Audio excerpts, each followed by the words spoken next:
It's live. I'm not seeing. There's my chat. There we go. I think. I don't know. We'll see. Yes, it is live. Perfect. Yay! Happy Wednesday, guys. Happy Wednesday. Only 8 minutes late today. That's Hey. a personal best, I think. Usually it's around 7:15 we get this thing rolling. Yeah, I had to restart my computer as well. I don't know, Um, it's some electromagnetic field fucking with everyone's shit, I think. yeah, I don't know if it's just it was for me. I think it's just because I closed my app laptop without that that pic I used for the post. I airdropped it onto my phone and then just shut the laptop without saying like done or clearing out. So Ooh. when I opened it back up, that airdrop screen it wouldn't go away. I kept clicking X and it wouldn't go away. So I was like, oh, I'll just We got restart. Soul Queef, who's like, on the other hand, I'm actually here. Uh, earlier than the last 10 minutes. That happened last week, I think. And we're like, yay. Yay. Well, Yeah, welcome. he's normally later, but Soul Queef in the house right at the beginning.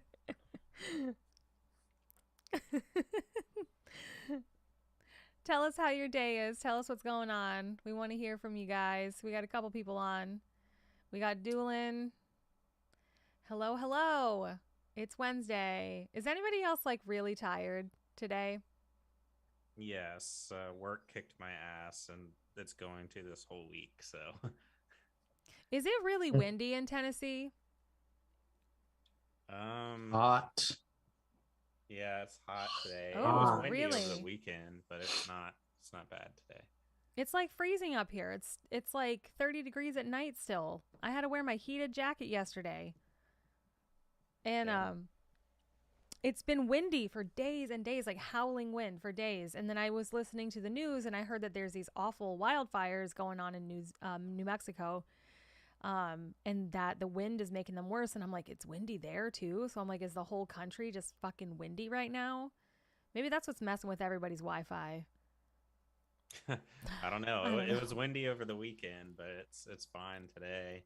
Yeah, we got Um, Summer slash yeah, summer Matt. here. Our normal like crowd that normally shows up right at the last 5 minutes, they're all here on time. They're all That's good. here early today. Nice.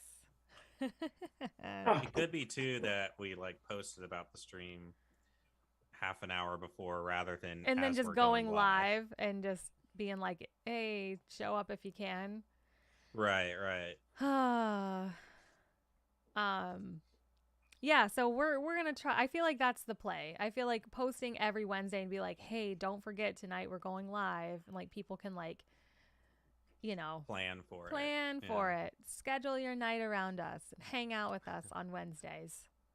Like, hey mom, I gotta cancel our plans tonight. I Right? gotta watch The Nearly Deads. Right. Get a babysitter. To yeah, tonight well we can go around and kind of catch everyone up with what we've been doing. And while we're doing that, I on the post I was telling people just like tonight chat just ask us whatever you want. No holds bars. Just ask Oh, us questions and we'll answer questions. So maybe we leave the topics up to the chat tonight. yay. I like But that. but first, I need to know what's been going on with y'all. I haven't seen y'all in a week. Javi, what's new? Just hanging out. I think I saw Steve not that long ago. We went and had some delicious Asian food. It was amazing. Yeah, like it was like a little hole in the wall Laos restaurant. Yeah, it Wow. was really good, and I got to see little mini Javi. Little Eli was running around the store like a crazy fireball. Yeah, yeah.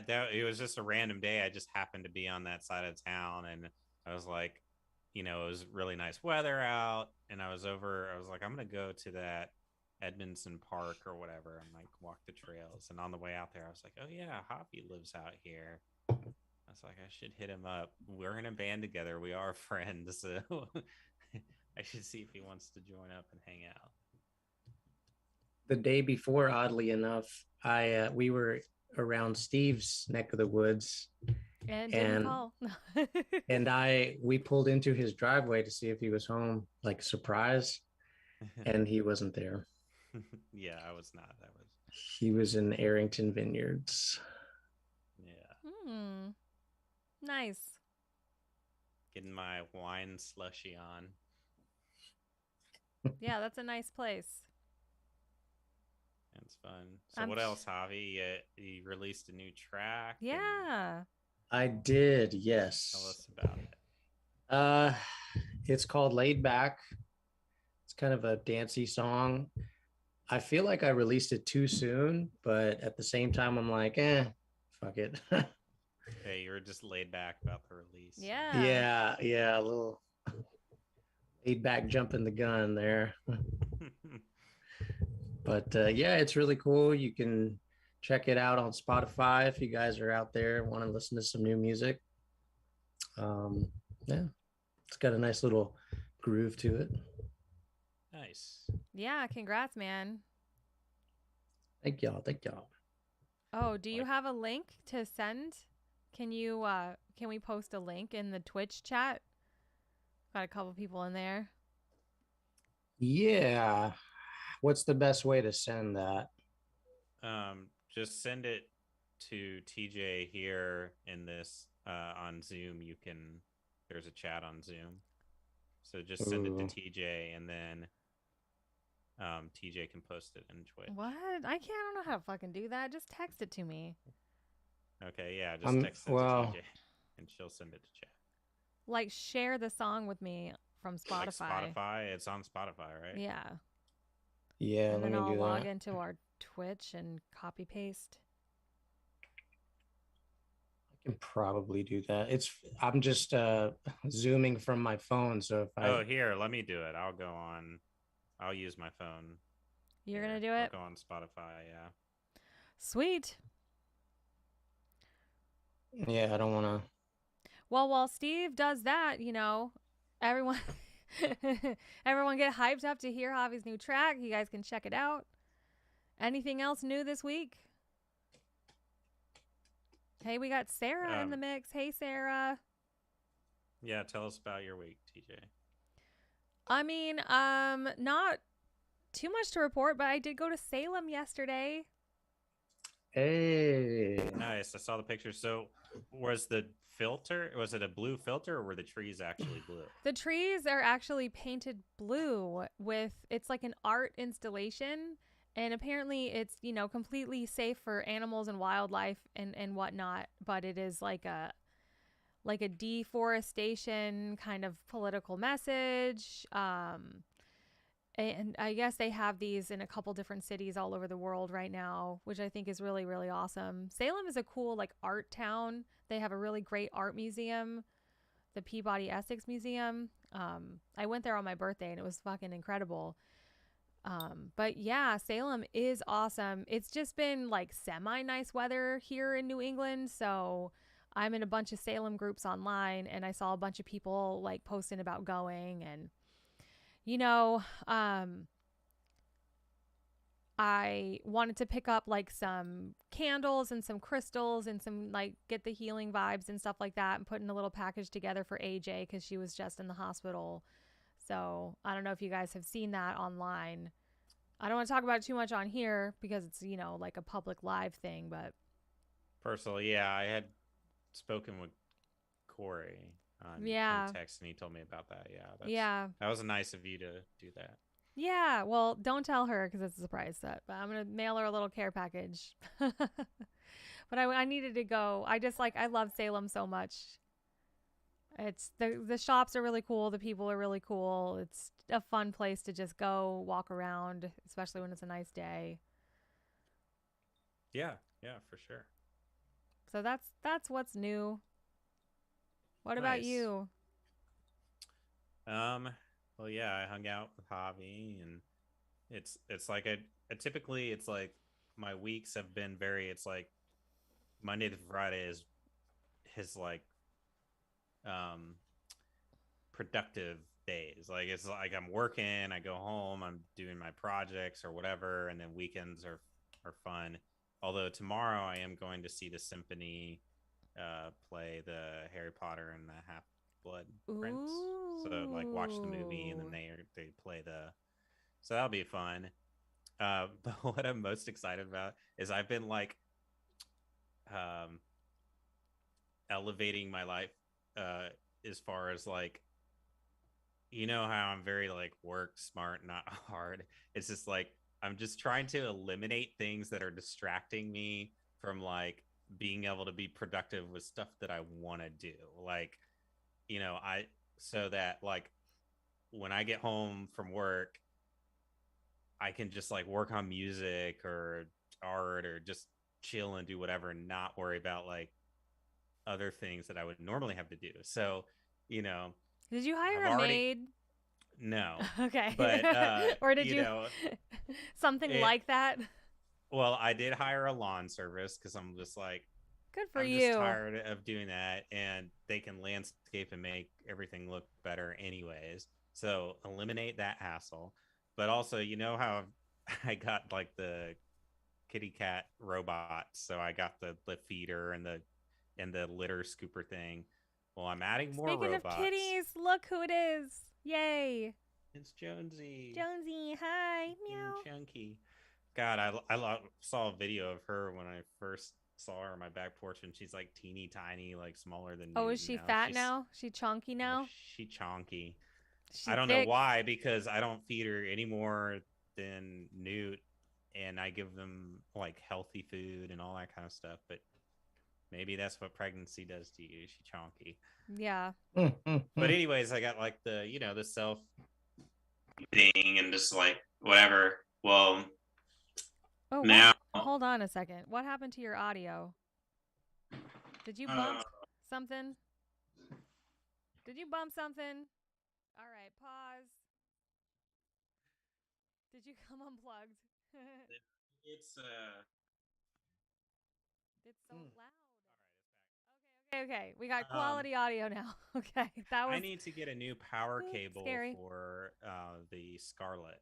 My power cable, it's like effed up. So if the cable moves a little bit, it like becomes disconnected. It Yeah. loses charge. But anyway, so like another thing is like I have hardwood floors, and so Oh, you got a I have cats. Roomba. Yeah, and I've been, I sleep, Yay. and I finally bought a Roomba because I was like, screw this, and it is the greatest thing I have ever purchased. Because, like, you can schedule it out. So I schedule it like Monday, Wednesday, It's Friday so at like Steve. It 9 really while I'm is. at work.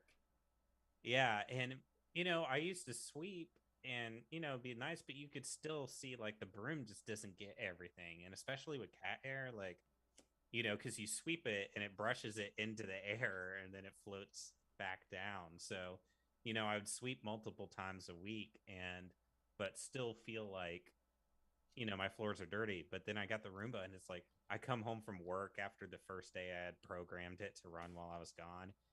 And it was like amazing. I was like, oh my God, my house looks so much cleaner. And I'm like walking barefoot and I was like, I don't feel any dust or anything anywhere. Dude, I need one. I'm afraid that my cat is going to be scared of it. Your cats are not scared of it? No, they weren't scared. They were very suspect the first day. They were like staying in a close proximity, kind of laying down, looking at it like, what is this intruder While it in was my running house? or Yeah, yeah. Just kind of like they get near it, but they were just watching it. I kind of hope they do like the cats online and like will ride it, right. like sit on it. Your floors do look really clean. They're Um, gleaming. well, it's funny you say that because I don't let it go in this room Oh, because you can't have stuff on the floor like it will run over like cables and oh God. That'll never work in my house. I have shit everywhere. Socks. yeah. So I pretty much Lots of leave it cables to like everywhere. the main room and the hallway is what it. So it's like the bulk of the house. Yeah. The rooms I still kind of have to sweep and You got to get a Dyson Or like a Dyson. shark, like a stick vacuum. That's what I have. Oh, yeah, I have a shark. Like Because the master stick bedroom vacuum. is carpeted, so I This used is to. riveting conversation. Yeah, But we're just. This is what happens. this when is you're why the 36. chat needs. It's just like We get you excited get about excited vacuums. about Roombas and like Yeah. cleaning and hiring lawn men, so you don't have to get out Good for you, man. Proud of you. We have Yeah. Luis on YouTube that gave us a virtual hug and says they're a fan of us. So, virtual Oh. hug back. Hugs back, Louise. Come on, Javi, do it. You're the only one Javi. not doing it. Hey. That looks more like a strangle. It looks like you're coming in to like choke him like Homer choking Bart. We are zombie, the zombie band, so maybe. Mhm. They're also asking where's Josh? Did he fall out of the van? He got bitten by a snake and Turned into snakes. Snake Man. I don't know. Bit in the eyes by two snakes. Just came out of the bushes. Fuck. Bit him in the eyes, so he's out. Dude, I've been watching the show. Speaking of just like bizarre shit, we've been watching this show called Signs of a Psychopath, and it's on Discovery Plus. Have you heard of this? Is Discovery Plus on Hulu? No, it's Amazon its or- own streaming service. Oh God, I have to sign up for something else. No, I've never seen it. I think it's on Discovery. What? I don't even know why. Go ahead. What are the signs of a psychopath? Dude, the show is like lack of empathy, first and foremost.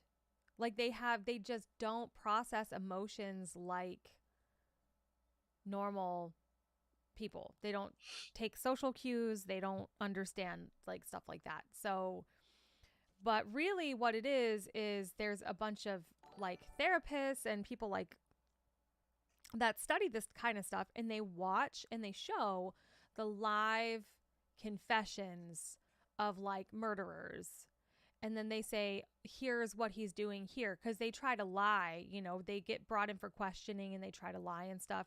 It's just really fascinating, and if you're into true crime, I highly recommend it, because I don't know, I'm somehow able to watch it. Usually the true crime stuff can get a little like sad and gruesome, and I can't like take too much of it, like too many days in a row, because it starts making me sad. But this one is just more or less fascinating, because you're like, oh yeah, these people are just complete psychopaths. Like most of them have killed somebody for no reason. They've killed or they've killed multiple people for like absolutely no reason. And a lot of true crime, that's my problem with it, is that you never really know why, and they don't really talk about it. So it's cool to see, like, hear the actual 911 calls, see the actual police interrogation. And, my husband is like an interrogation, like, specialist for his job. So he knows some of the body language and signs and stuff like that. So he likes watching it, because I'm like, it's just fascinating. And then they talk about like what makes these people. Well, we don't know what makes them psychopathic. But they talk about like when they say certain things or do certain things, it'll be like somebody murdered somebody and then they like went and had a sandwich, and they're like, that's not normal. Right. I wonder if the sandwich tastes better. Probably because there's like some sort of arousal that they get. Like It's basically adrenaline and endorphins or something. Here's what I think, and this is my completely unscientific opinion, but because they can't like fucking feel any normal emotions, joy, anything, they just experiment with shit to see if it can make them feel something. And that's the ultimate thing that you can do, to see like, is this going to make me feel? And it doesn't. And, it's really sad that people are born that way. And if nobody recognizes the signs and they don't get help, then that's what happens. They become murderers or whatever. Mm-hmm. I would say, this is my unprofessional opinion. Yeah, let's hear it. That's what we're here for. I would say that most people have a reason to kill somebody, but the people that don't, I would say a good sign is when they're younger, they veer towards like torturing animals. That's like I that's think like a huge thing. I think it Yeah. starts there. It's because like they're by themselves, they're isolated, they're bored, they ain't got shit to do, and They then don't they have like they don't value life, and they Or see animals abusive as like parent. they see a lot of times there's that too. They're like victims of abuse. So they, mm, feel like the need, like, okay, this is how I was treated. I need to do it to somebody else. But with the animals, and another trait is like everything is just an object to them. Nothing like people, animals, it's all disposable. There's no connection to anything else. Right. Like any other living being, there's like no connection. So like it's not even registering to you that you killed a person and that they're never going to live again and their family is going to be sad. Like they don't even like understand why anyone would be sad. They're very like matter of fact. It's so chilling to like listen to them talk. Just complete disregard for human life. It's So and this hopefully you've asked if you've seen Mind Hunters I on th- Netflix. I have not. I've seen one episode, but it was the one with Charles Manson. I've actually got like a different spin on all that, but what you on know, Charles Manson? yeah, I I just follow. heard a podcast, an Armchair and Dangerous, where they do conspiracy theories, and there's this whole conspiracy theory that Charles Manson was part of MK Ultra. That's one, yeah. Um, I follow a gentleman. His name is Nicholas Schreck, and you can follow him on like They YouTube. talked about him on the podcast. Nice. Yeah. Did Yeah, he just write a book about? No. yeah. Somebody recently just wrote a book about this theory. Well, his is not having to do with MK Ultra, but he did do a second edition print. It's called the Manson File, and I actually ordered it like a year or two ago, and it hasn't shown up. But he lives in Germany, so I don't know if like the COVID shipping thing. I'm gonna have to see Follow what's up going on on. that, man. A couple months maybe, but 2 years. That's Yeah, probably lost. it might have been just a year, but his he actually interviewed Charles Manson on one of his interviews. But his thing was not so much of the MK Ultra. It was more of like there was a big drug mafia thing going on in LA during those times, Yeah. They and talked like about this.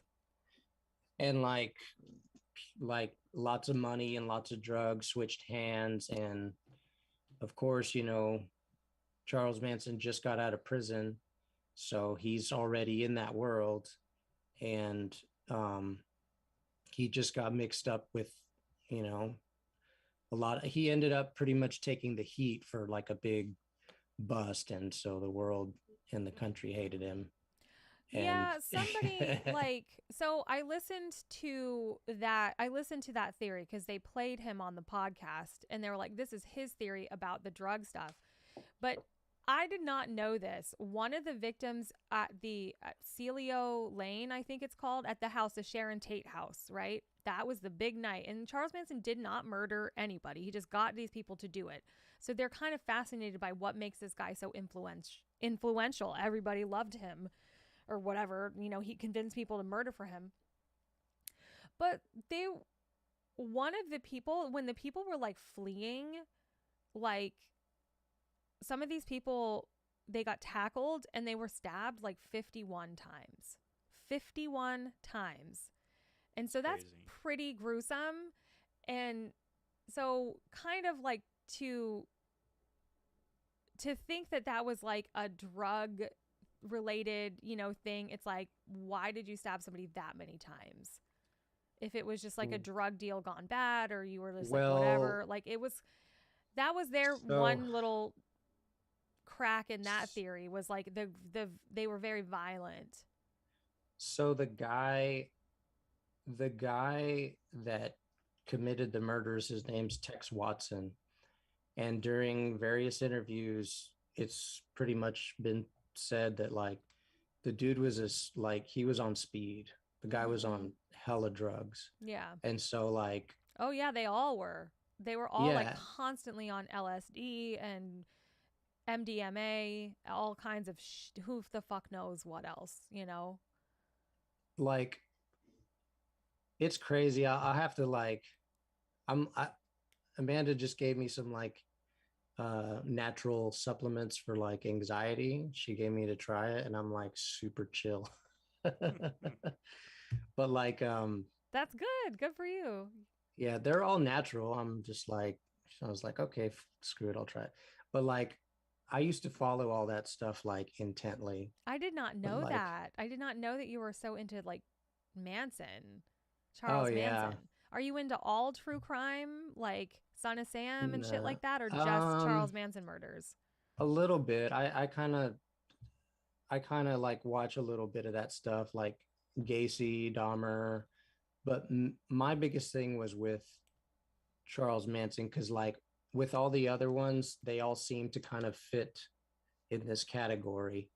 To me personally, he was the only one that like stood out as like, why is he in the category? Like something doesn't make sense. It doesn't add up. Charles Manson? Yeah, because like when you listen to his interviews, he speaks in a way that is to the average person's like, oh man, yeah, he's crazy. That guy's crazy. But like if you like take a second to kind of read between the lines a little bit, he's not speaking to the average person. He's speaking a different language where it's like if Yeah. you listen to what he says, like you can kind of um break through and try to get what he So do you means. not think that that he wanted to start the race war? Because that's basically why they did all this stuff, because they thought it was going to cause a race war, and then of course it didn't. Um, I think what happened like, was did he not like actually talk about that kind of stuff? I mean, he got convicted and stuff like that, so it's like there was something going on. they didn't have enough they didn't have enough like evidence on him, and so they had to like make up something because like the people that put him behind bars, Mm-hmm. it's like the mafia. They're like either this guy's going down or all the like politicians, all these other like Hollywood people, like you're all going down. And so the city of LA pretty much just buried him, and it's like that's why it doesn't make sense. I guess there's a lot of theories. I mean, yeah, that's the one that makes sense to me. Yeah. Like, Honestly, when they started talking about the MK Ultra of it all, I was like, that makes sense too. Because they were experimenting, right? Giving people drugs to like mind control them. And so it's like maybe he was like an agent of that, and to make people the killing machine. Wasn't that the whole MK Ultra thing? Like, can we mind control people to like be assassins or whatever? I don't know. So if you guys, listen to podcasts, listen to Armchaired and Dangerous, it's really, really good. It's Dax Shepard, Monica Padman. It's in the armchair expert like realm. And so they have this guy, what's his name? He does Dark Tourism on Netflix, I think. He has his own show, Dark Tourist. So they talk about conspiracy theories and stuff like that every so often on the podcast, and he'll have like the audio, and he talked about that guy Shrek and like his theory, and like they'll just go through all these conspiracy theories, and then they'll kind of chime in on like, oh, this one makes sense to me and this one doesn't. And dude, when he taught, there was described the murders, like I guess somebody that was actually there, who obviously got arrested for them, like when they talked about what was happening, I was like, I had no idea. Like, Because I think, you know, the guy. Okay, so one of the girls at the Sharon Tate house, it was the Abigail Folger. Folger, and then the other guy, the hairstylist. Yeah. Her Um, ex is Sharon's ex fiance. I'm only like on this because I literally just listened to a podcast about it. so that guy. So don't anybody think I'm like a Charles Manson expert fanatic. I'm not. I just literally just, it's fun. I didn't know you were so into it. Well, Yeah, speaking of dude. multiple,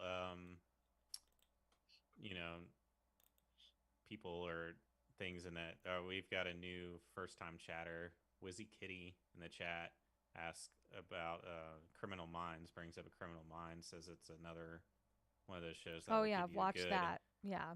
give you some good examples of multiple types of people and murder That commit, and yeah. kind of stuff. Because that's fascinating to me. Yeah. So that guy, the hairstylist, he was, according to Shrek's version, like he was the guy that was like supplying all the drugs, all the cocaine or whatever it is. Yeah. So it's not like so simple as like, oh, you know, you got one psycho serial killer murderer on this side, and then you've got this nobody can do any wrong actress and beauty star or whatever, like all these rich people that are innocent. It's like they were all in the same world. Like it all had to do with money and drugs. And so like I just don't believe the way that the media painted all of that. Like Well, it didn't can't be. somebody you I agree with that. The media kind of takes over, especially back then Yeah, in the 70s and stuff, and nobody could really like, you could bury stuff, you could hide stuff. There was no internet. You could change however you wanted. You could change anything. I think there's even a conspiracy theory that the whole like death to pigs and war and like the stuff that was written in blood, that the cops did that and not the actual people that were there to like, that's interesting. I think I've heard that one before too on another like TV show. Yeah. But then there was also somebody before Sharon Tate lived in that house. I think somebody else used to live in that house, and there's a theory that they wanted to murder that person. Terry Melcher lived in the house. Is he not a drug guy too? He was the producer for the Beach Boys. And that's how dude, Manson used to hang out with the freaking Beach Boys. Yeah. See, but that's another thing too. It's like that wild. Charles Manson was already in the circle of all these affluent people. He used to go to the Beach Boys. I forget the guy's name, but I think it's like the drummer of the Beach Boys. And the Beach Boys, you know, lived on this really rich place, and like all down their road was like, he was saying in one interview, like, yeah, Jimi Hendrix and Elvis like lived down the street. And so like he was already in that circle. And like, so people a lot of times smear his name and say, oh, he was just a wannabe guy that like had no talent and wanted to aspire to be famous or something like this. Like, dude was already hanging out with all these dudes. Like, that does not make any sense. Yeah, and apparently he was like a decent songwriter.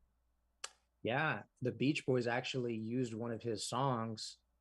They changed the words, and it's on their album. And like, I don't think that he's credited on it, but like,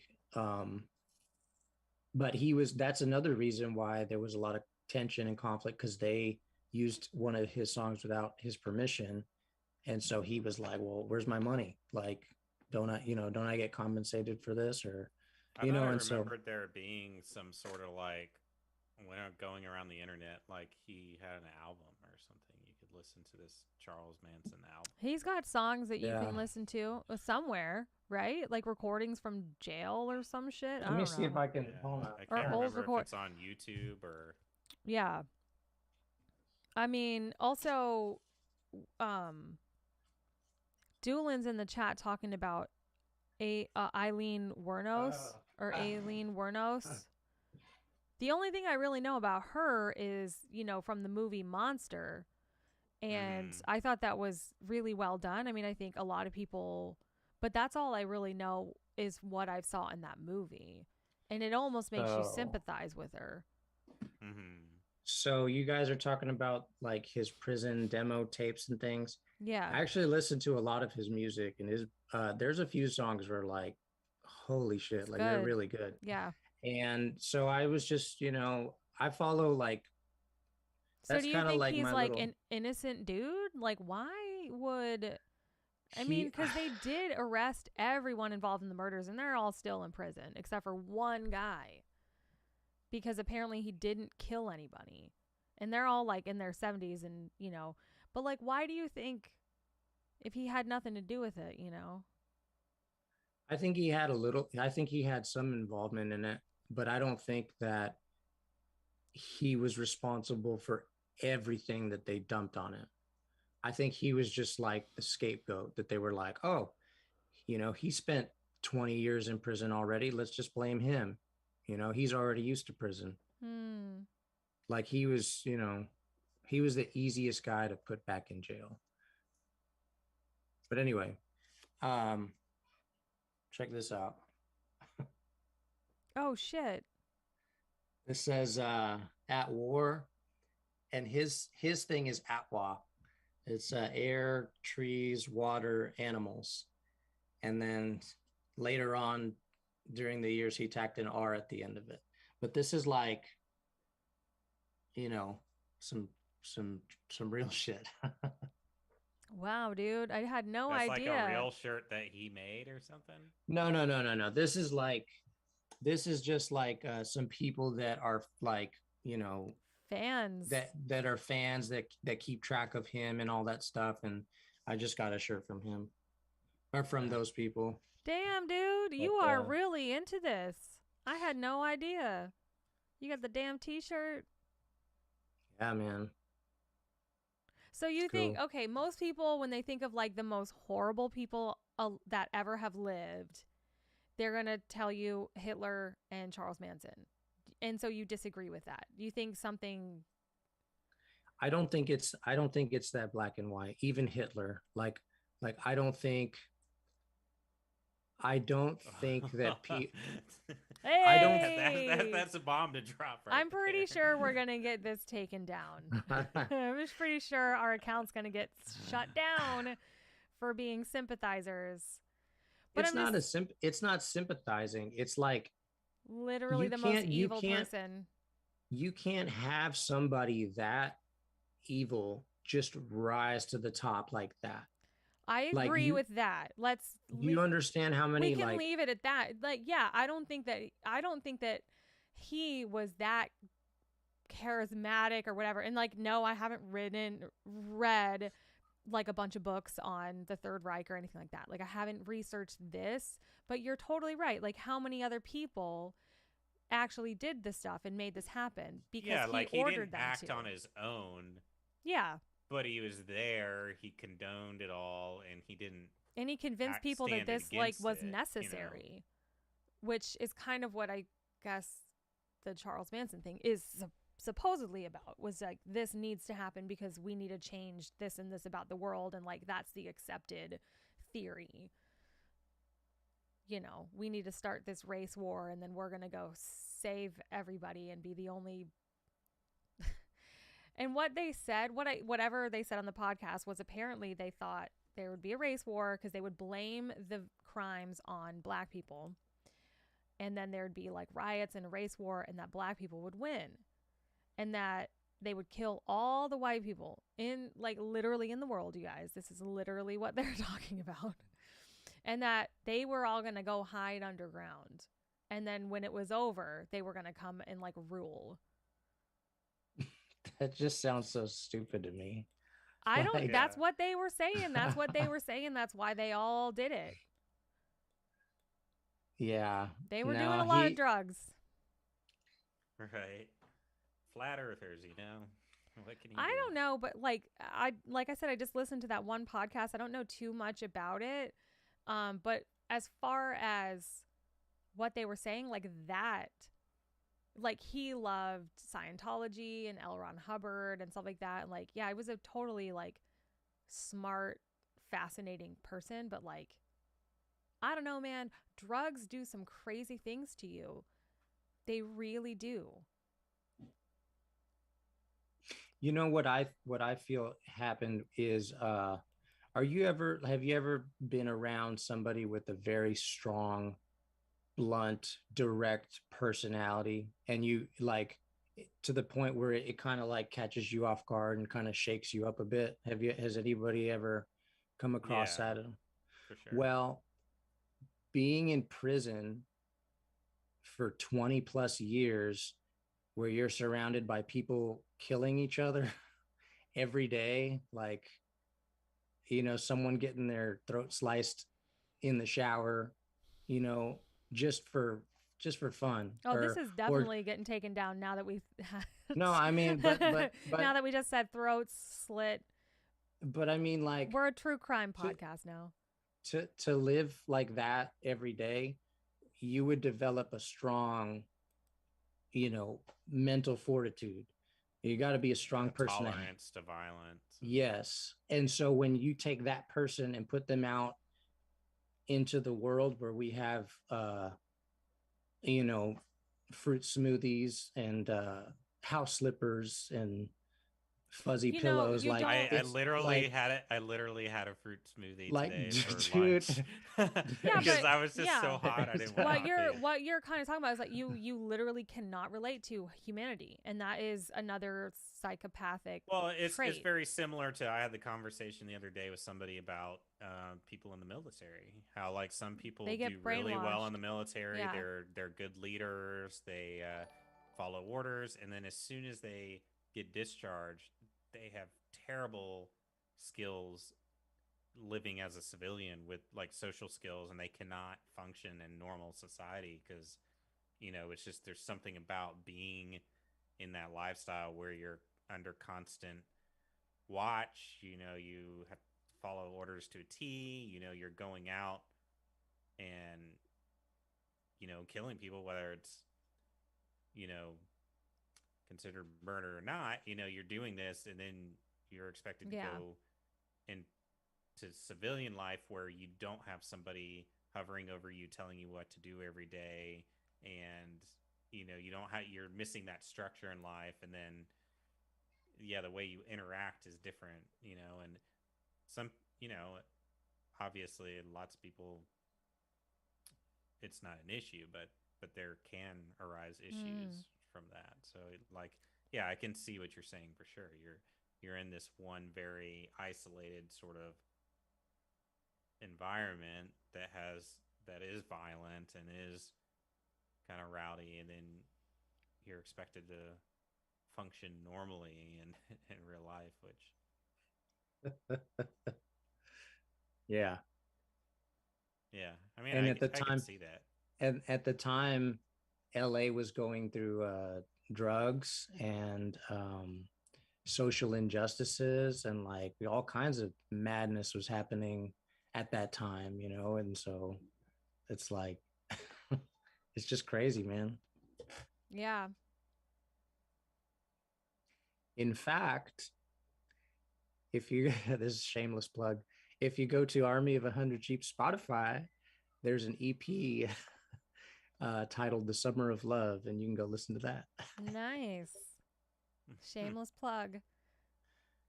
um When you were and talking about like jail turning you into like a whatever, all I could think about was like some people also like find God in there and come out totally reformed and changed.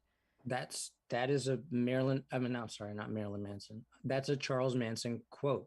Like, one of Yeah. his quotes was, a lot of these guys come in here, and you either find Jesus or you find the devil. That's Mm. verbatim. That's one of, and Yeah. he's got a lot of gems in his interviews, and it's like, to say stuff like that is just like, dude, it's like, It's very true. yeah. Yeah. uh Doolin's said something about psychedelic mushrooms can research is showing that psychedelic mushrooms can cure a lot of mental diseases like depression, anxiety. It's like a brain reset. I don't, I was thinking about that stuff. Man, drugs, I have such a, you know, sort of back and forth feeling about, because I think like with any substance, it can be abused or it can be a good thing. And, um, I don't care what people want to do. My view outlook is, just let people live and make their own decisions, whether they're good or bad. Um, but yeah, because him saying that was also Corey. I've been talking to him, and he's always been into sort of like, sound therapy and like sort of quote unquote hippie type Well, we don't things, want and to like, like put somebody on blast on a public live well, no, stream, I'm so not. just be He's careful just about what you say. recently. Well, no, this is what he's doing. It's on his SoundCloud. So Yeah. now Yeah. he started a whole new project where it's about music and psychedelics, and like it's like sound therapy. I listened to his interview, and it's about, where people like take these psychedelics, but then, he writes this music that's very just ambient, and they're really long tracks that are supposed to help guide you through your trip so that you can find enlightenment and stuff. And yeah, it's like all that kind of stuff. I find it interesting, but then I, I'm very skeptical as well, because I'm just like, this is something that's like basically poisoning your brain. That's why you're getting the trip. And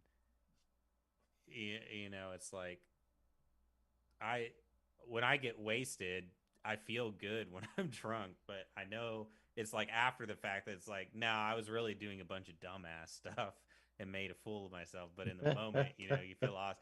So it's like, I kind of like, they talk about all these like benefits to drugs and with your mental state and stuff, and I'm sure there's a lot of truth to that. But then I'm also just like, yeah, but are you just thinking that because in the moment you feel good, but when you come out of it, did you really benefit from it?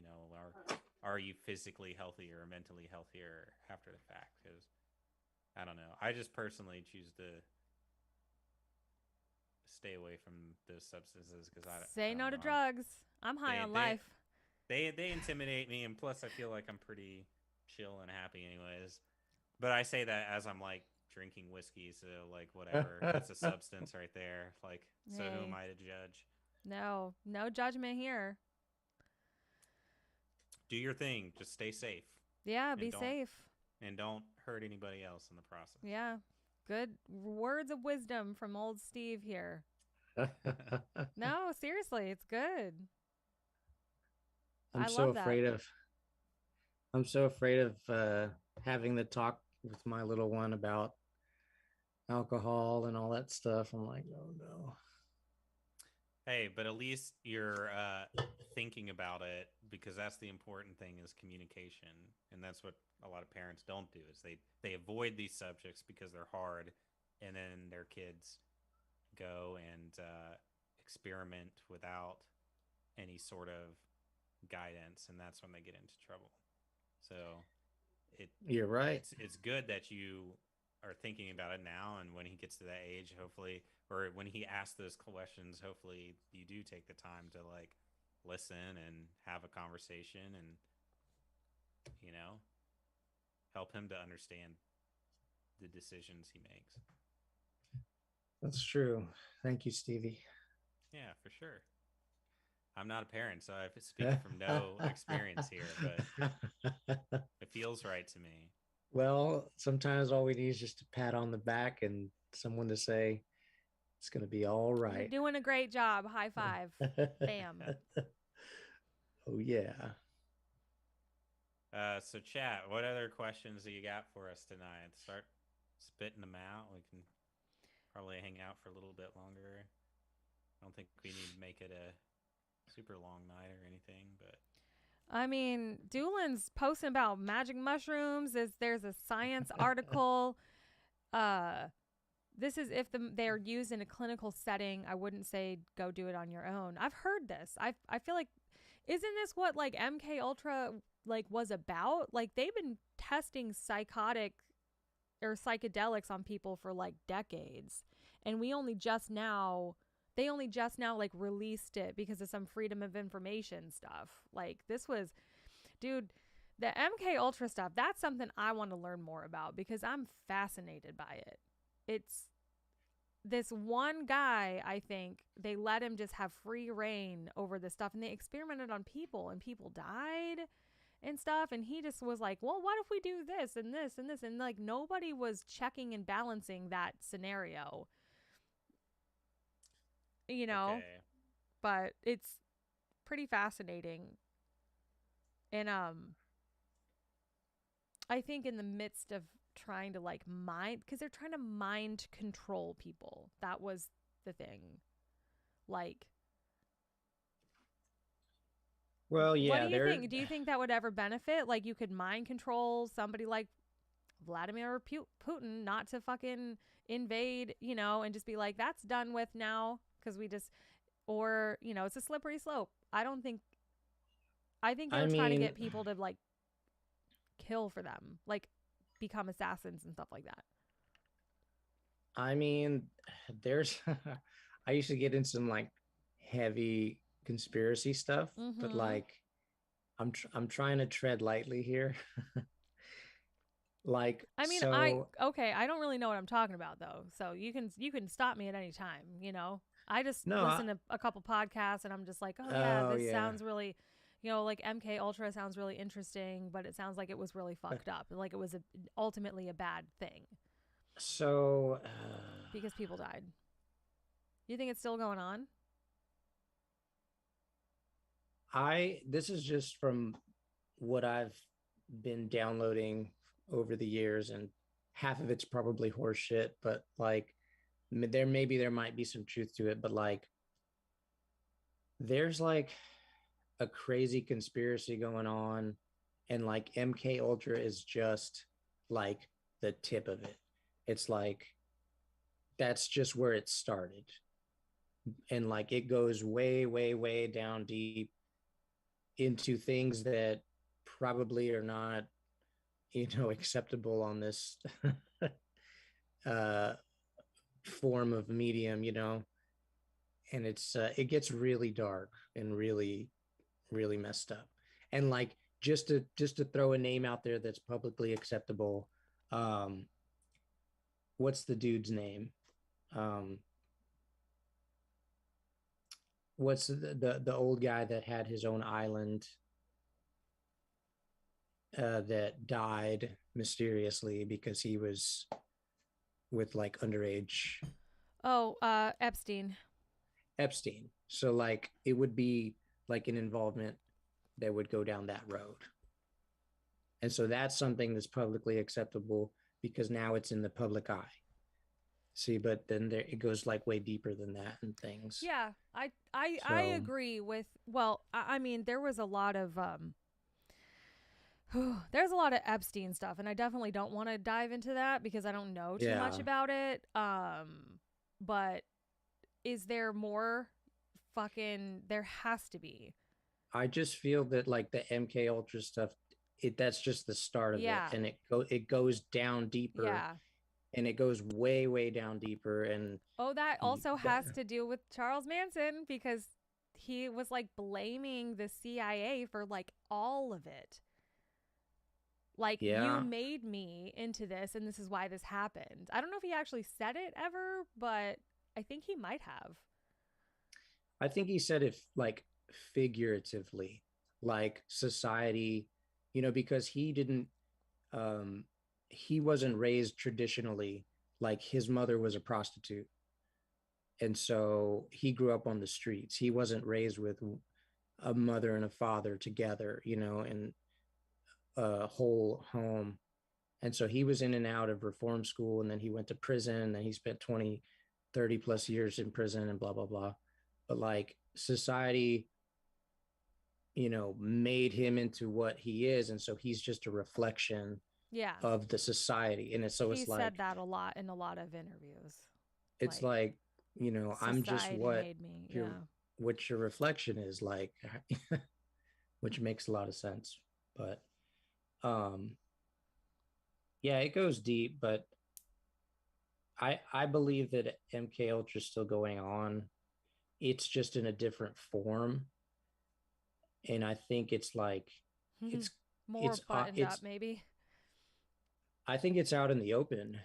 I think it's like, pop culture, like that's Mind it's just control. Yeah, totally. yeah, I mean it's like Totally. how Like we're how all in our phones and stuff advertising. Is that what you're kind of getting at? yeah, like look at the attention, Yeah. like We have no it's attention span.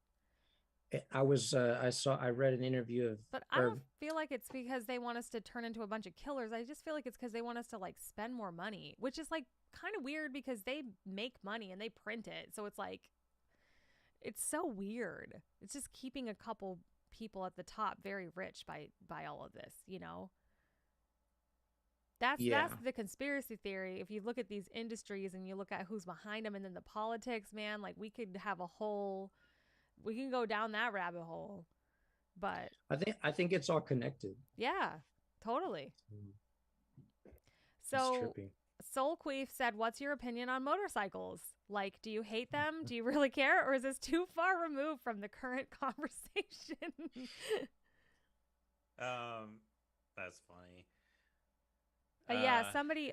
So Phoenix, on Facebook says, "The dumber they keep us, the more complacent we are.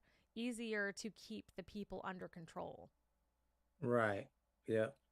So I'll answer Soul Queef, and then I got something that I was going to bring up. I think motorcycles are cool. I think they look cool. I would never own one, but I like very futuristic motorcycles. Like I like motorcycles in cyberpunk films, or like Tron. The Tron bikes are cool. And then also I'm not a fan of Harleys. I don't like Harleys and the Honda, those big ones. I do like the Indian motors. Their motorcycles look pretty cool to me. They remind me of like old World War II era, like what you'd see in Indiana Jones, where they kind of have the look of a Harley, where you see all the engine and you sit upright, but they're not chonky like a Harley. I don't know. Chunky. They look pretty cool, but Chonky. yeah, I think the idea of a motorcycle is cool, but I have no desire to own one. But talking about like substances and like Doolins bring up whatever, and your substances and blah, blah, I heard about today, and I just looked it up. So you know how like hard seltzer is a thing now? Everybody's into them, like White Claws, Ranch Water, whatever. There's a hard seltzer out there, and it's made by Thirsty Monk Brewing, and it's called Sacred Seltzer, and it's holy water seltzer. So it's like 90% holy water. What? And then like whatever 10% I gotta alcohol. get some of that. So you can get. Oh, there's alcohol in it. Oh, yeah. It's okay. hard seltzer, but instead of like the water, that's seltzer water part of it is holy water. So get drunk on the Lord there. So hey man, monks invented beer, so yeah. Thirsty Monk Brewing. I just thought it was hilarious. That's just hilarious. Like the idea of it, that there's some monk somewhere just blessing all these hard seltzers before they go out into production. What's my opinion on motorcycles? I'm like kind of scared of them. Like I wouldn't want my husband to have one and to ride one, because just too many accidents. You're out there in the open, like there's nothing around you. Like I get that that's the freedom of riding a motorcycle, but right, I don't like him. I don't want him to ever have one. His dad has one. I think his dad might even have a Harley. I mean, they're badass and they're cool. And like people who ride, I'm just like, dude, that must be awesome. Like, they're kind of like us. Like, bikers do a lot of cross country road trips and stuff, and they love being on the road and driving, and that's like why they do it.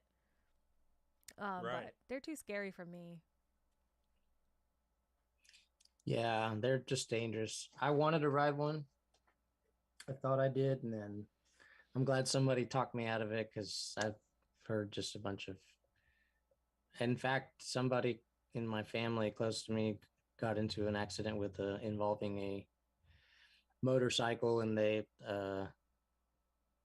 didn't make it. So That's it's horrible. pretty dangerous. Yeah, family's okay, but the other person, No, that's sad.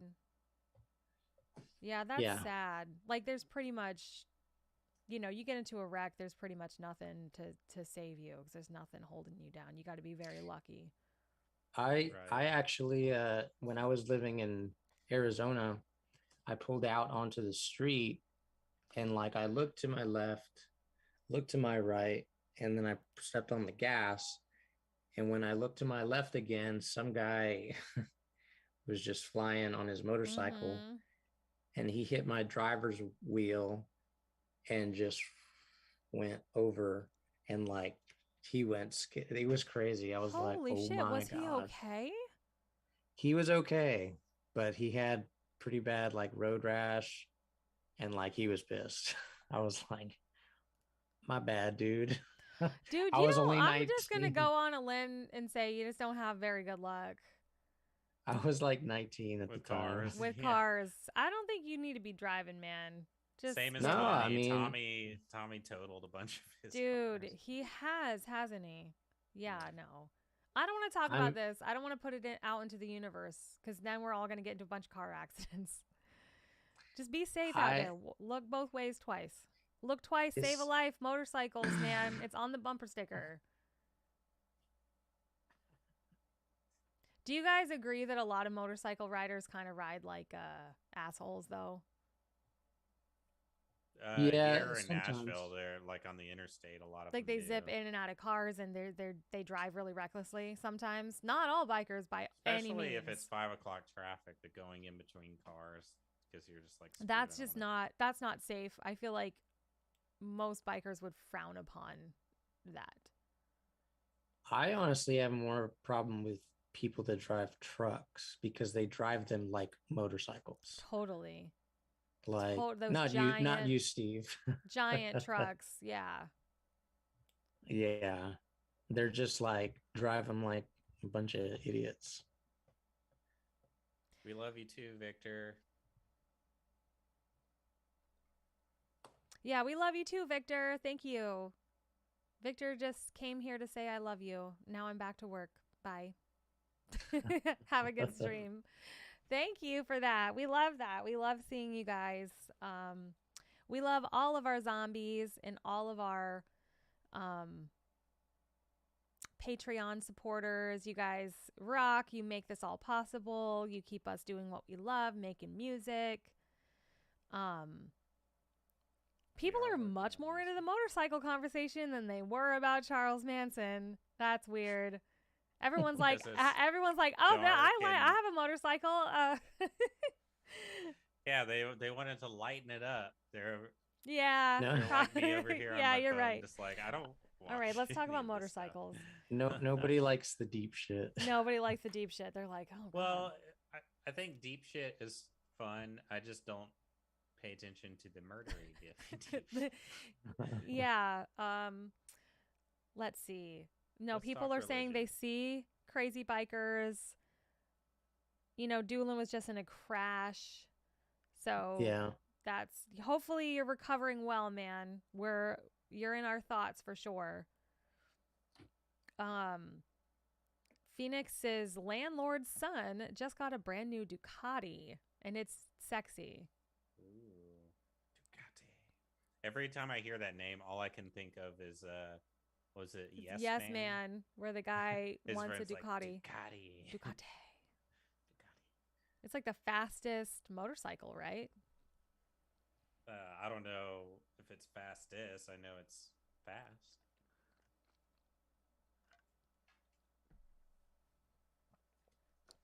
Um, Mm. let's see.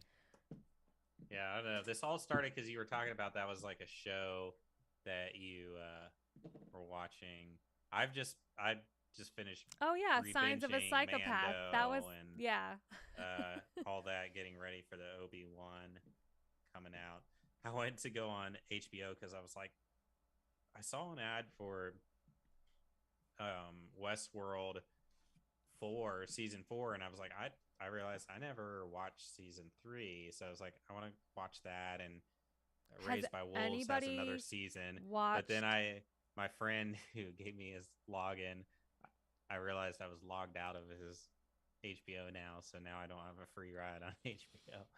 So I'll have to come get that. But Hmm. oh, here's something we can discuss in chat. What do you all think?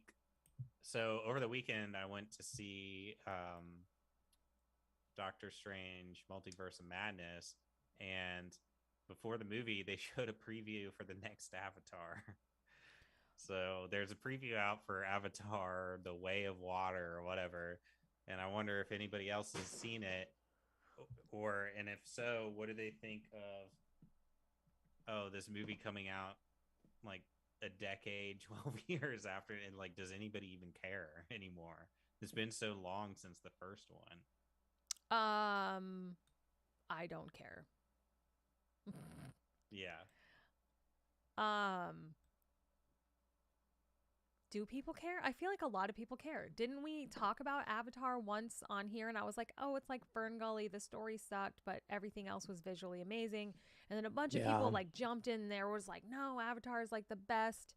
You just don't get it. It was I didn't hate the movie itself. What makes me laugh is just the whole James Cameron thing. Like, just like he's talking about like 6 or 7 sequels, but it's like you're Every just one of now them takes releasing the 10 years first. to make. Yeah, well, apparently now they're all supposed to come out like every other year, but it's like you waited 10 years for this. It's just like it's so long that like a lot of times you'll get a sequel to something like a decade or more later, but it's usually like a franchise that's like been around. It's like, oh, we're doing a Halloween reboot, or we're finally giving you the Hocus sequel. Pocus 2. Yeah, or yeah. Well, I mean that kind of debunks my theory, but because that was only a single. But I was just like, Avatar was one movie. It wasn't like, yeah, granted it was a I don't care. I phenomenon. It don't was like it was a care moment in what those time, but characters are up to. Like, you know what I mean? Like, most sequels, you can see where they could make a sequel because you're like, well, there's a lot of story here to tell. I don't know. I haven't seen Avatar since it fucking came out. And that was how many years ago? More than a decade, dude. It was probably came out 20 years ago. yeah, it Somebody came out Google like it. I was in high school, so So, like like 20. early 2000s. So, a while ago. Yeah, like Yeah. almost 20 years ago. Damn. That's crazy. So it's well the other thing about it is What he's year did always like waiting Avatar come for out? he's always waiting for technology to catch up to like Okay, whatever he wants to be able to 2009. do. Okay, so not that long ago. Not that long I was ago. not in high school. Okay. Yeah, I think we all went to see it in like 3D or something up here in I think so too. And I just um remember being like, this is the plot to Fern Gully. in Pocahontas. And But yes. I Yeah. think for him it's more of a visual thing, so he was waiting for technology to catch up. But the thing is watching this trailer, I'm like, this doesn't look really any better than the original. It looks the same to me. Like I don't understand like what technology are you using here that's so mind-blowing that you couldn't have made this movie a decade ago? Like I Well, don't know. So Danger Bird just jumped in the chat, has entered the chat to say there were zombies in the Weimar Republic, by the way. What does that mean? Wait, I think your best video was Never Look Back because it had a modern Weimar Republic vibe about it. Oh, got it. Maybe that's a movie or something. I don't know. I'm gonna Google it. And I then feel like it was a Soulcleave real. says It's a that real place in it, Germany. oh, So Weimar probably is how it's pronounced. Weimar. Weimar. Soulcleave says that it worked for The Incredibles because The Incredibles 2 came out a lot later. Finding Nemo, Finding Dory.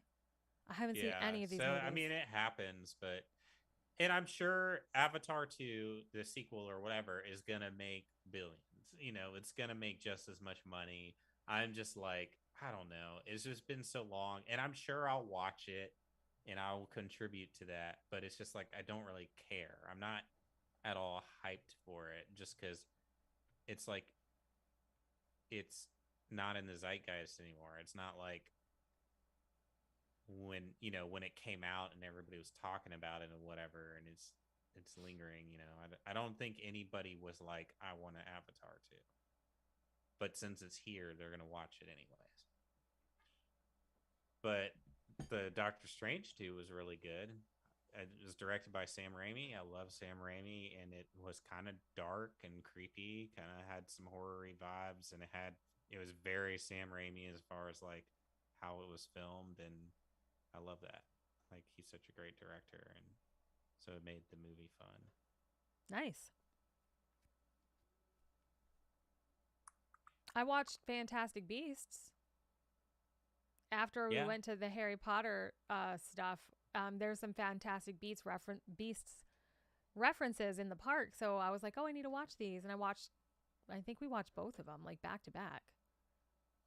Yeah, and the new one's in the theaters excited. now. I'm excited. It was weird to watch it. because Johnny Depp got canceled, so it was what's his name instead. Yeah.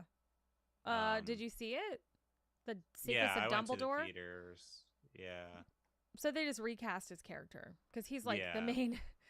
He kind of became like the main guy. Speaking of the villain. Speaking of Hitler, I don't know. Didn't he like start a whole like we're gonna kill all the Muggles vibe? Like this is definitely, we're cherry picking from history and putting it in the fantasy that world. was this whole thing. Is like, why do we need him? Yeah, they got a lot in common. I think that was probably what they were going for. Maybe. I like Newt Scamander. I just like his personality. He's just kind of nerdy and kind of keeps to himself. I like the little thing that he has in his pocket. Yeah, the little stick bug thing. Yeah, the little bug. My favorite is the little platypus that eats money. Needs everything shiny. That eats shiny stuff. Yeah. And then when he finds them, he's got like a handful of coins and jewelry and stuff, and he's like in his pouch. Like, I don't know. It's so cute. Super cute. Jacob's pretty funny, the muggle friend of his. Yeah, in Salem they have this cute little store that like sells all Harry Potter stuff. I got Luna Lovegood's Spectra Specs, and I'm probably gonna be here for Halloween this year. It's probably gonna be a Harry Potter Halloween. Because that's what we do. We do movie marathons. So and then we just fucking dress like the people. Last year it was Lord of the Rings. This year it's Harry Potter. Get ready. Oh, I've done so many marathons this year. We just finished watching all of the Star Wars, even all the shows. We're caught up for Obi-Wan. We're seeing the Half-Blood Prince or whatever, the orchestra tomorrow. So that means we have that. And then after that, it's like the 2-parter finale. Yeah. So once that's done, then we're going to jump into the Hobbit and Lord of the Rings, because you just always have to watch this. It's always dude, why not? Then can you watch them all in order, and then can we have another follow-up discussion on the depth of The Hobbit versus Lord of the Rings? Yeah. Because after watching them like in a row, yeah, I'm going to watch it in story order, not release order. Yeah, because so The Hobbit would come first. Yeah. Right. I mean, yeah, there's definitely a lot more in The Hobbit because it was a single book that they broke into 3 movies, and they added a bunch of stuff from the Silmarillion to kind of help pad it and fill out kind of backstory stuff. Yeah.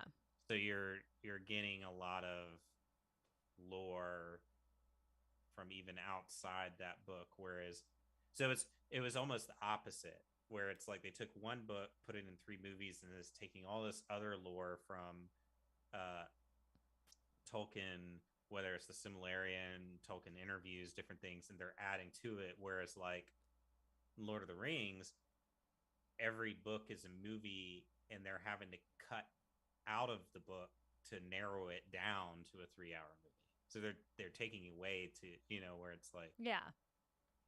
The opposite effect. So I think the Lord of the Rings trilogy is perfect, and it's how it's paced and streamlined and everything, and you get the context. But I feel like if you do it, like pacing is a good word, I guess, because I feel like things go quicker in Lord of the Rings than they do in The Hobbit. Like it takes 3 movies to complete a character arc versus just like 1. Right. I don't know. But Soulqueef disagrees. I couldn't even watch The Hobbit after the first movie. Hated it that bad, huh? Javi, I really enjoyed what are it. your thoughts on Lord of the Rings and shit? You watched them, right? Are you into like Lord of the Rings? Yeah. Yeah, I mean, I love the Fellowship. The Hobbits were all good. Yeah. I don't know. I like being in that world. That's another thing. Like the Matrix, Lord of the Rings. What's the other one? Game of Thrones. Oh yeah, you love Game of Thrones, right? Yeah. Are you gonna watch that series coming out, the Dragon? It's like a prequel series that's about to come out. Probably. I don't know. Mother of Dragons or something. I don't know. Yeah, Game of Thrones was just kind of like a more adult version of Lord of the Rings, which was kind of nice. I heard there's a lot Well, of it TNA. also it follows.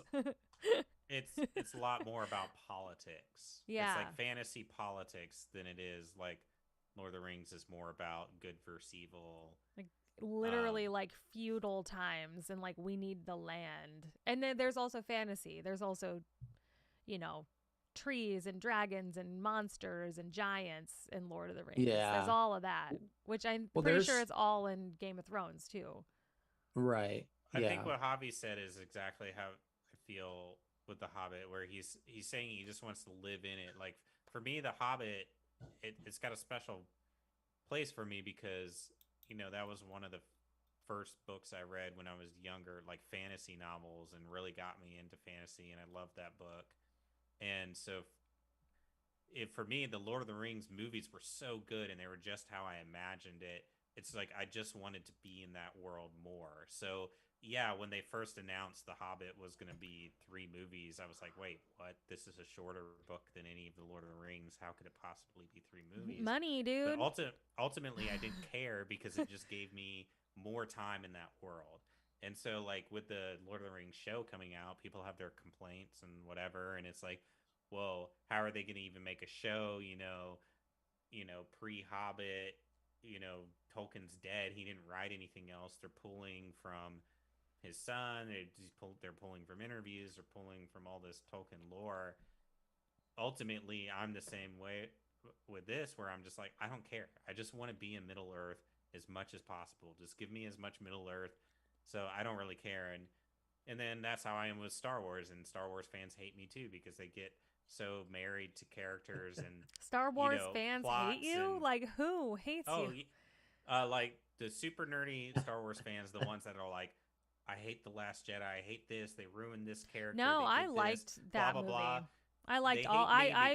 Give me anything Star Wars and I love it. The little alien babies. And that's why they hate because BB-8, I'm just like little cute droids. Whatever. I love it all. I just want to be in the universe. Yeah. I don't care if they like ruined a story thread or whatever. I just want to be in this universe. I want to see spaceships, laser guns, and lightsabers. Like that's you know. And you can call me fake fan if you want, but I grew up on the films. Like I've seen every. No film. one is calling you a fake fan. You're getting so defensive. No, nobody here. But when I have discussions online with other Star Wars, I get a lot of backlash for enjoying the Those Last people Jedi are psychopaths or whatever. It's just like just let people like what they like.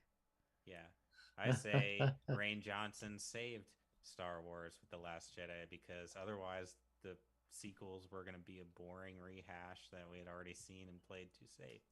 He brought up the idea of a gray Jedi and the like in between. It's not black or white. Force projections. He pulled that from the High Republic and light speed skipping. He brought a lot of good stuff in that film. Oh, damn. Moral ambiguity he brought into that film, which I liked, when they were talking about the hacker and he's talking about, they're like, oh, you're corrupt, you know, you sell you know, all these rich people on this planet, blah blah blah, and he's like, yeah, well, how they got rich. He's like, how do you think they got rich? And then they're like, oh, they're working with the Empire, and he's like, on the ship, and he's like, here's where they're selling weapons to, and it showed that they sold weapons to the Empire, but they also sold weapons to the Republic. So it's like, Yeah. okay, they're getting rich off of both sides. So Money. he's like, people just want to make money. They don't care whose side you're on. So are they really evil?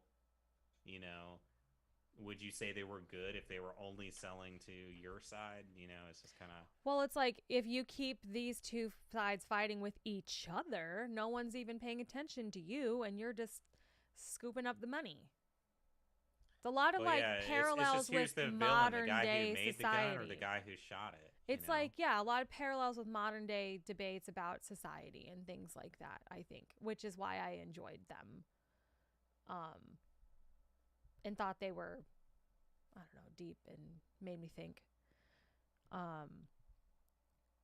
But here, our answer about The Hobbit was, I'm a book snob, I'll admit that, but while I didn't have too much trouble with The Lord of the Rings, I couldn't take The Hobbit. So Soulqueef is saying there, I guess, that the Hobbit movies had loose to do with the books, maybe not enough to do with the books for his liking. I understand what he's saying, but if that's what he's saying, then you must hate every movie based off a book, because I would say Lord of the Rings is one of the more true to the source material movies. That's why he said he liked them. That's why they said they liked them. They like Lord of the Rings and not The Hobbit. Right, but even Lord of the Rings Hobbit is probably closer to the book, I guess. But yeah, so I'm just saying. But he Dude, says, I think there's a lot of people out there that if they like the book, that they can't watch the movie.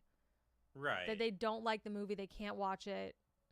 I wonder... he said he didn't have as much trouble with the Lord of the Rings, implying that he still had issues with it. So I'm saying if with a series like that was so true to the source material, like other movies, I'm saying he must have a lot of hard time watching, because most movies based off a book do not stay that true to the source material. I understand that complaint. I don't like when they change key plot points, or like I don't like when they change characters' personalities, but I understand, you know, and people have complaints, but I understand why filmmakers do it. It's like a book, like I listen to Audible a lot while I work, and these books are like 15 to like 40 hours sometimes, and you're trying to take that much content and cram it into a 2-hour film. That's why the TV shows seem to be doing so much better, is because they have time to, like, you know, spread it out and really develop these things. But so that's why filmmakers change things, because there's no way to get all that information into 2 hours, and you know, you're gonna piss somebody off. Like, it's kind of, you're damned if you do, damned if you don't. Like, when you pick and choose what you think is necessary to put into the film. You know what? I don't ever hear a lot of people, though, that have read Harry Potter that have, like, any issues. I mean, there's a whole universe based on it, you know? A whole theme park, a whole wizarding world. I know people who have read them. I never read the books because I, you know, was a little bit older, and I feel like those were, like, young adult books at the time, so I never wanted to read them. And then, like... But, you know, you're around the parks, and I have friends who are super into Harry Potter, and none of them are like, oh, the movies, though, it don't do the books justice. It's not really like that with Harry Potter or Twilight. Yeah, no, like, young adult, Harry I feel Potter like is easier for people to be like, well, yeah, this was probably matched your expectation. They changed some things, but I think it's fairly true to the books. From Harry Potter? Yes, Soulqueef. I saw Dune. It's fantastic. I didn't It's 10 see out of 10 Dune. film. No spoilers. I've only seen the one from the 80s. Yeah, no, this one's a 10 out of 10. Same guy who did Blade Runner 2049, which was also I didn't see that either. But Dune, yeah, it was 10 out of 10. Very true to the books. I had just listened to them before the film, so I'm excited about that, or the second half to come out. Yeah, I'm trying to think of other. I thought Ready Player One, Steven Spielberg did a really good job of like. I think that was a good example of being true to the source material while making creative changes, because the book is all the references and the Easter eggs are very 80s, like, because that's when the author grew up. And so Spielberg making a film now to a younger modern audience, they're not going to get half of those references. So I think he did a good job of like keeping some of the references, but switching a lot of the pop culture references to more modern things, and then making some of the challenges kind of more action oriented that are entertaining on screen, as opposed to in the book where it's like dungeon crawling like a video game. That doesn't really translate on film. I thought the Ender's Game film was pretty true to the story as well. I mean, it definitely skipped parts that I liked, but again, it's like 80% of the book was Ender's training, and you only got 2 hours.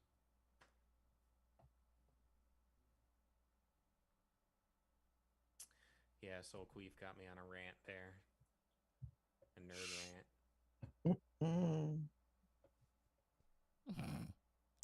I did not see the Sonic the Hedgehog movies. Did you guys?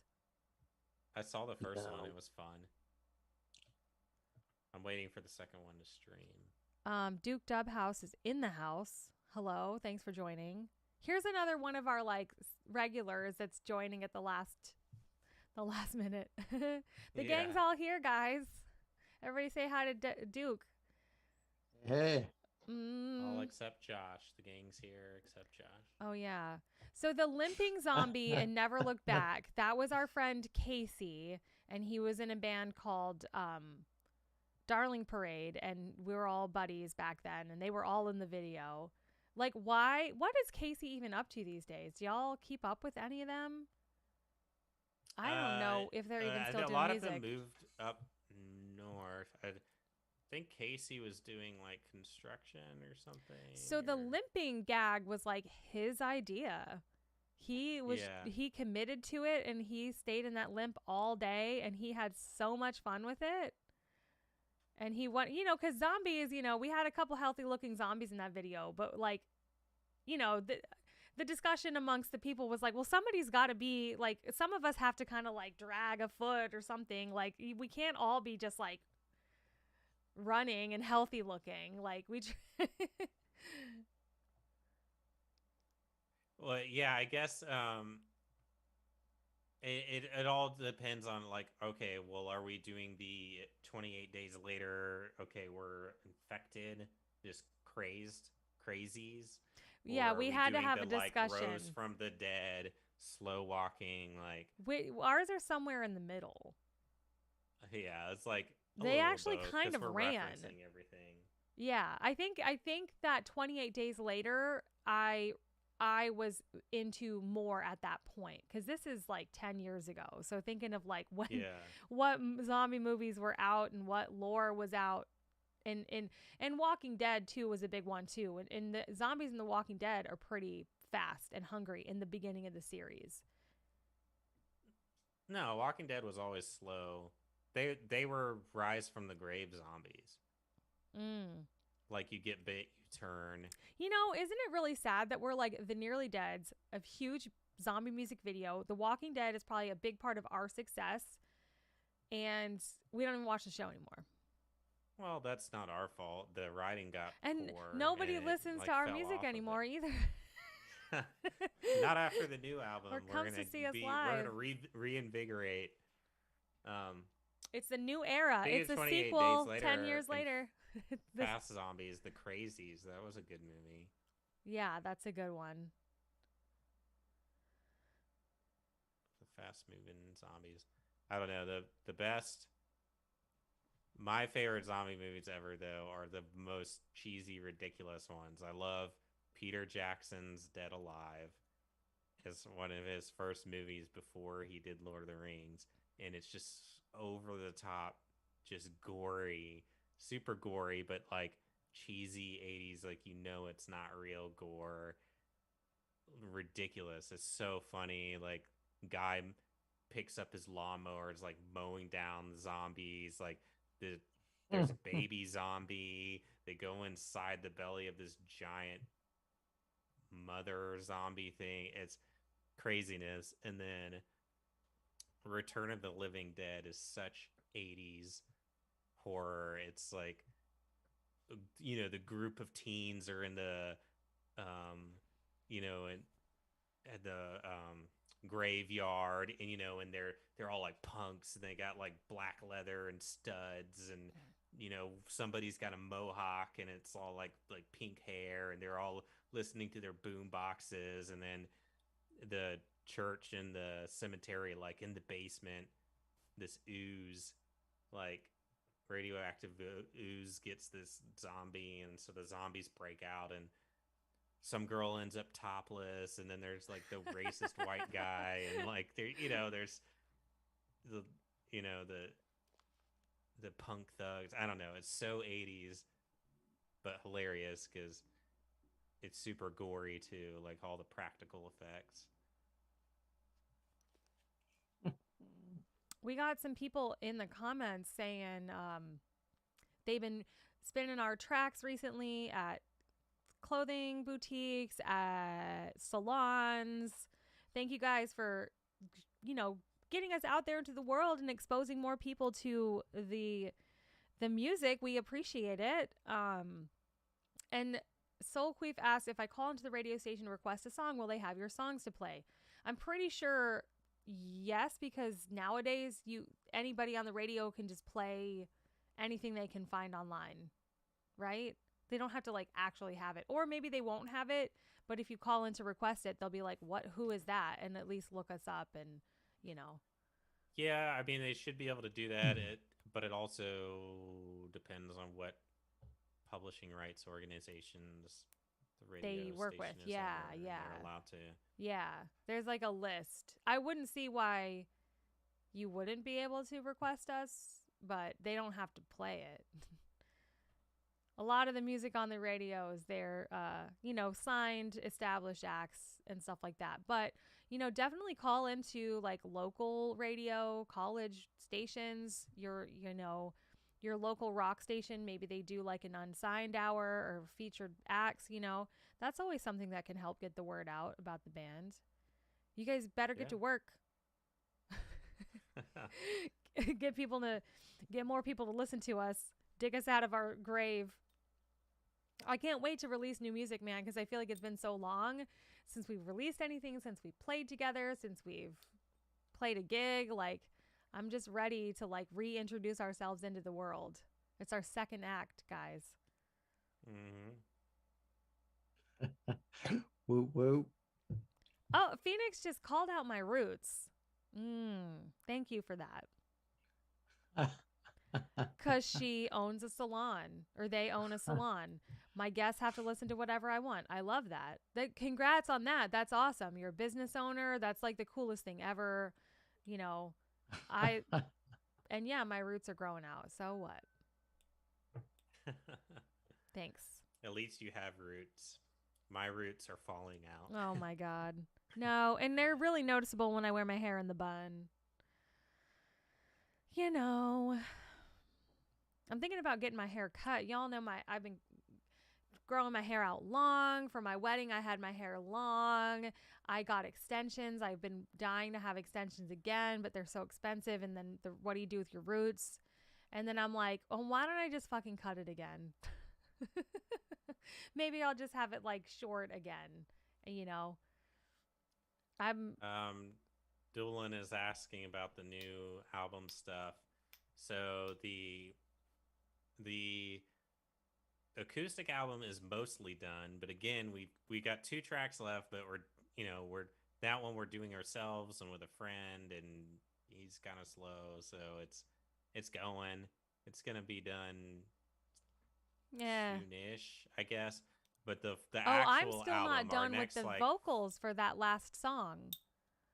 yeah, there's a the other one his vocals are done and it's piano, just mostly piano vocals. So I mean, we're pretty close on that one. But then the actual album, we're going into the studio this month. Josh is going to be laying down drums, and we're doing that album kind of. We're taking our time with it because we want it to be perfect, and we're doing it piece by piece because our producer plays in a band and he tours, and so we have to kind of work around the tour schedule. But that one is not going to take a year and a half like the acoustic album. Like, um, the the progress will happen sooner, and our goal is as we record chunks to release singles as each chunk is done. So you guys will at least the patrons will be able to hear everything. So Doolin will for sure update Update you you there. guys. Yeah. But and then everybody else, will release a single as we get these chunks done, and just to keep you entertained until the full thing comes out. But it's a full 11-track album and all new songs except one, and yeah, it's sounding awesome. We just finished pre-production, so yeah. Wait, aren't we going to put Watch Your Back on the album? Yeah, that's the one Yeah. I'm saying that's But not. like Believer is not new. Well, new as a like Full fully band. recorded produced song. Yeah. Yeah, it was an acoustic track. How is But it going to be different? that was weird because it was like we released it first acoustic, whereas everything else, Yeah. are acoustic versions of already released tracks. Yeah, I'm really excited for everything that's happening and everything to come, we're doing our best.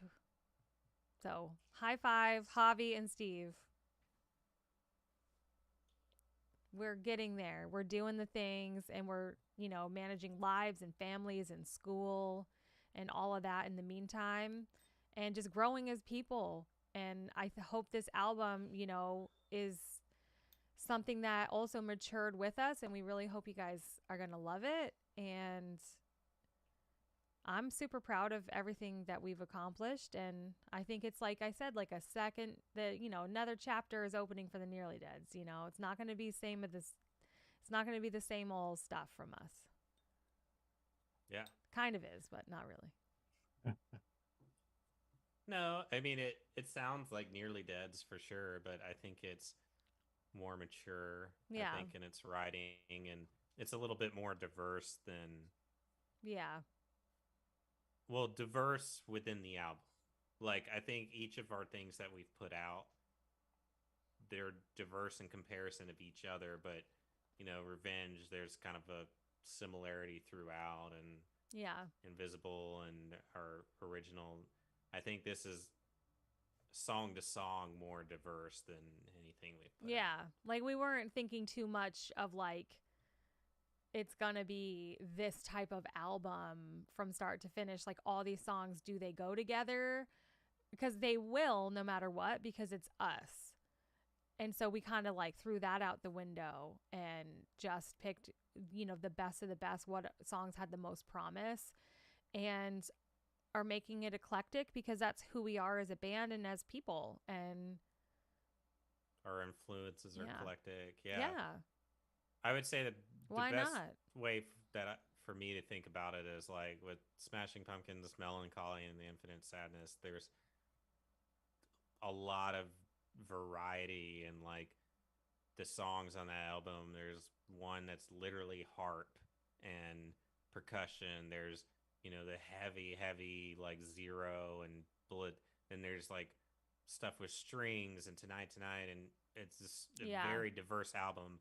But it all still sounds. You can listen to every song and there's no question that it's Smashing Pumpkins because you got Billy Corgan singing, you got their guitar tones, their style of playing. And I think that's kind of how this album is, where we have a lot of songs that are very different from each other, but it's all going to sound like us because TJ's singing. And, and then guitar tones are like the way we perform. But, Yeah. that's what happens when you're the vocalist. You're the glue. You're the thing that like people recognize first, that to be like, oh, is this Nearly Dead's or not? I freaking hope so. I don't think my voice is that unique, but well, that's because you're you. Yeah, and nobody likes the sound of their own voice on recording. And I don't think I feel like Billy Corgan has a unique voice. Like, you can emulate it. Like, it's nasally and weird, and like there's a lot of other people who have recognizable voices. And I mean, like, I can belt and things like that, but I don't think that I necessarily have the most character-filled singing voice. And that probably comes from training and classical training, And I think people who know us would say that you're like could hear. I think if you back-to-back songs, they could pick you out of a crowd. I mean, I think a lot of it is just we aren't famous as big as some of these bands. Yeah, if we were, people would be like, that's Teresa Jean, that's the Nearly Deads, that's that girl. But nobody knows who we are, so maybe that's right. Why. But I also think what else stands us apart is just that there aren't a whole lot of female rock bands with females singers that do just alternative rock, which I think makes us stand out a little bit. Is like we're just doing straight up the middle alternative rock, and that's just not very common these days. It's either you go very heavy or you go more indie pop. Yeah. Jordan, my husband, is in the chat, and he says, have we talked Pokemon yet? Because I told him before he left for band practice, and I was like, I have a live stream, and he's like, I have practice, and that's our Wednesday night. And he was like, I was like, oh, I don't know what we're going to talk about tonight. I don't know. We're out of stuff to talk about. And he's like, Pokemon. I don't have any Pokemon to talk about. Pokemon in a long time. I'm looking forward to seeing what the new game's about.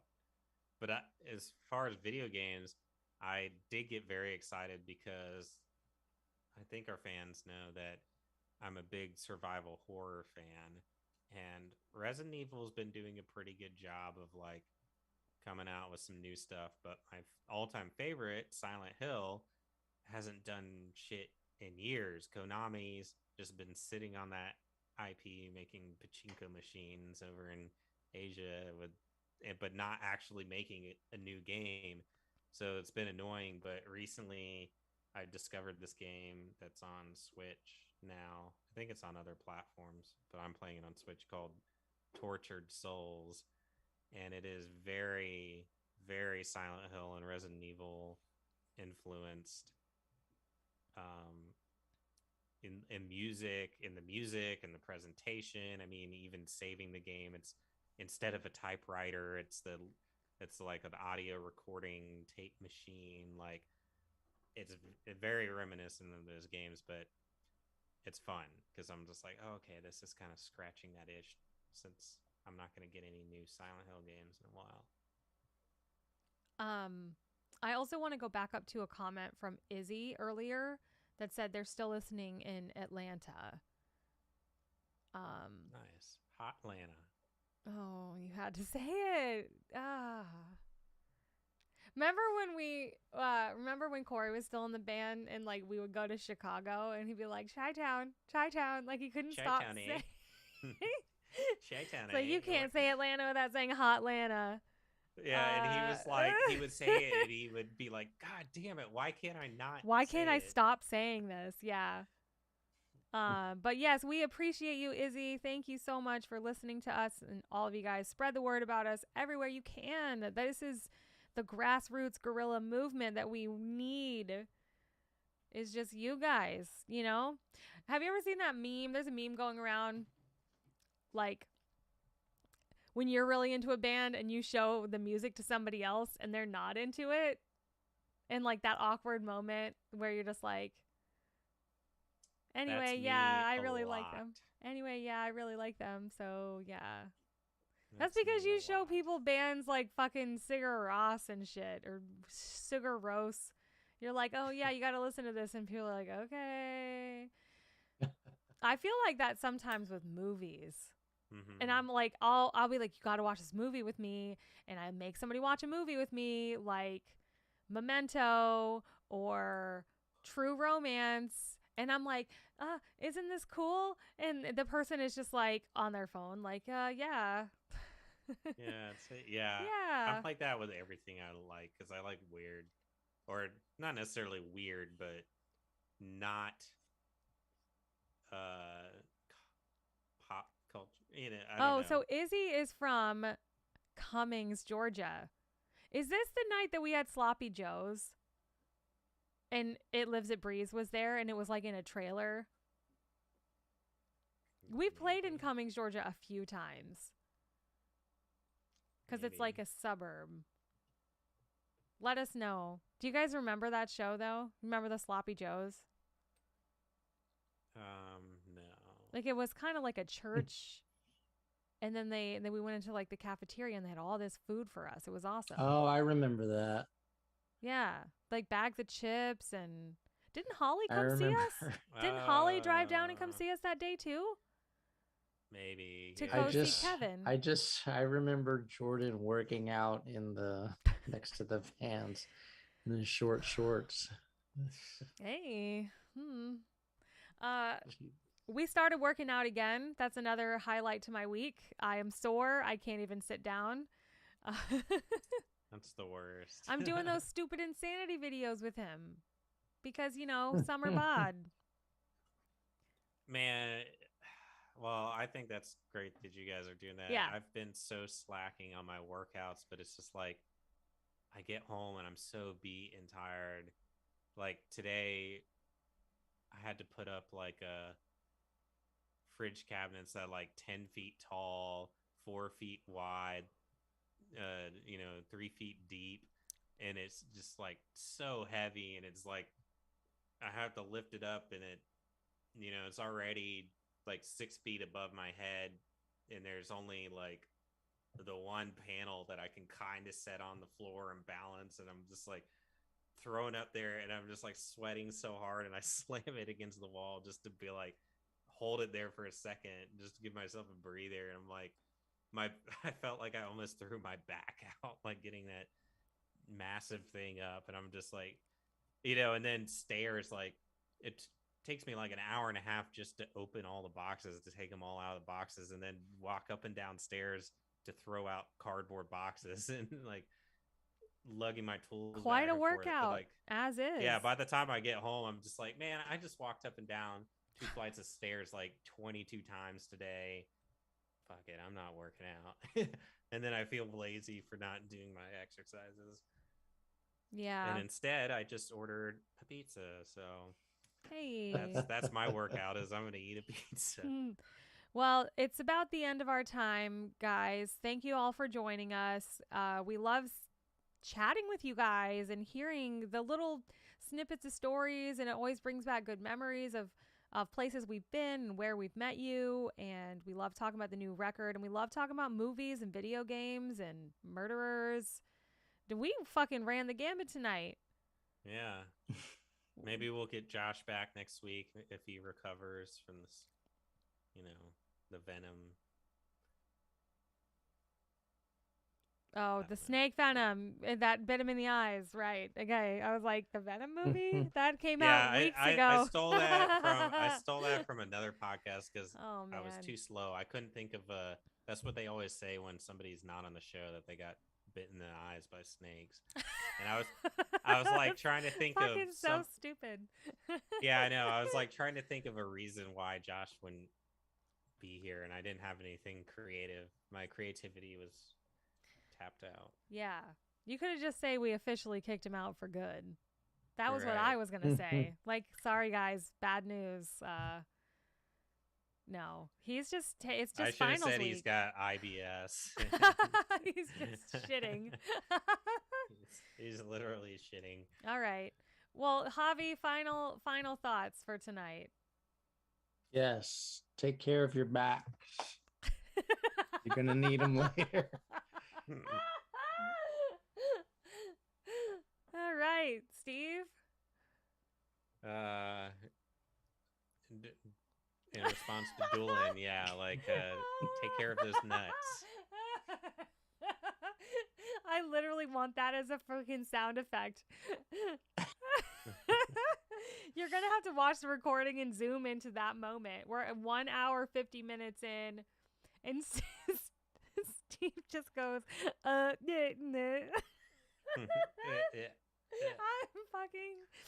I'm crying laughing right now. These are too much fun.